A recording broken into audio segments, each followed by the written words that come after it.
ഇന്ന് നമ്മളുടെ വീട്ടിൽ കറണ്ടില്ല. കറണ്ടില്ലെങ്കിലും കറി ഉണ്ടാക്കണമല്ലോ. കറണ്ടില്ലാതെ എങ്ങനെ കറി ഉണ്ടാക്കാം എന്നതാണ് നമ്മുടെ ഇന്നത്തെ വീഡിയോ. അതിനായി ഞാൻ എടുത്തിരിക്കുന്നത് ഒരു ചെറിയ കഷ്ണം കുമ്പളങ്ങ. അത് ചെറിയ സ്ക്വയറുകളായി മുറിച്ചിട്ടുണ്ട്. അതുപോലെ തന്നെ ചേന, അതുപോലെ തന്നെ കുറച്ച് ഞാലിപ്പൂവനാണ്, കുറച്ച് വാഴയ്ക്ക. ഇനി എങ്ങനെയാണ് കറി ഉണ്ടാക്കുന്നത് എന്ന് നമുക്ക് നോക്കാം. ഇതിനായി ഞാൻ ആദ്യമായി ഒരു 50 ഗ്രാം കടലപ്പരിപ്പ് കഴുകി വെച്ചിട്ടുണ്ട്. ഇത് ആദ്യം കുക്കറിലേക്ക് ഇടട്ടെ. പിന്നീട് ഓരോ കഷ്ണങ്ങളായി കുക്കറിലേക്ക് ഇടുന്നു. വളരെ കുറച്ച് വെള്ളമൊഴിച്ച് മഞ്ഞൾപ്പൊടിയിട്ട് വേവിക്കുന്നു. ഇപ്പോൾ കഷ്ണങ്ങളെല്ലാം ഞാൻ കുക്കറിലിട്ടിട്ടുണ്ട്. ശേഷം ഒരു സ്പൂൺ മഞ്ഞൾപ്പൊടി കുക്കറിലേക്ക് ഇടുന്നു, വേവിക്കുന്നു.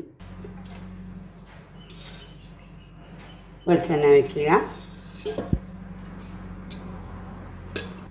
ചൂടായതിന് ശേഷം എണ്ണ നന്നായി ചൂടായിട്ടുണ്ട്. അപ്പോൾ അതിലേക്ക് കുറച്ച് കടുക് ഇടുക. കടുക് അതുപോലെ തന്നെ കുറച്ച് എള്ള് ഇടുക.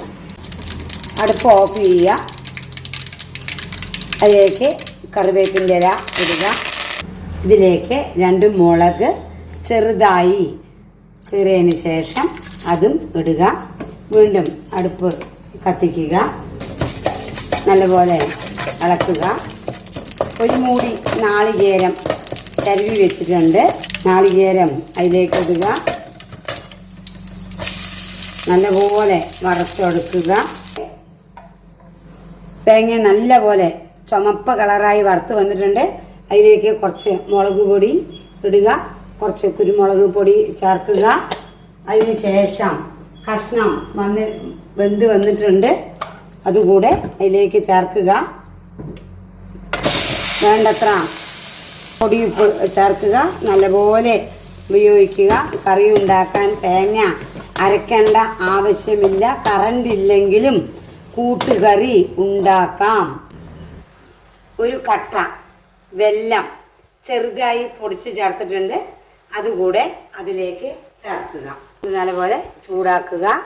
നമ്മുടെ കറി റെഡിയായി. കൂട്ടുകറി റെഡിയായി. കറണ്ടില്ലെങ്കിലും നമുക്ക് കറി വയ്ക്കാം. നാളികേരം അരച്ച് ഒഴിക്കേണ്ട ആവശ്യമില്ല.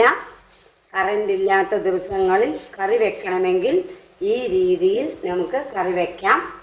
ചോറിൻ്റെ കൂടെ നല്ല ടേസ്റ്റിയായി നമുക്ക് കഴിക്കാം. Okay, thank you.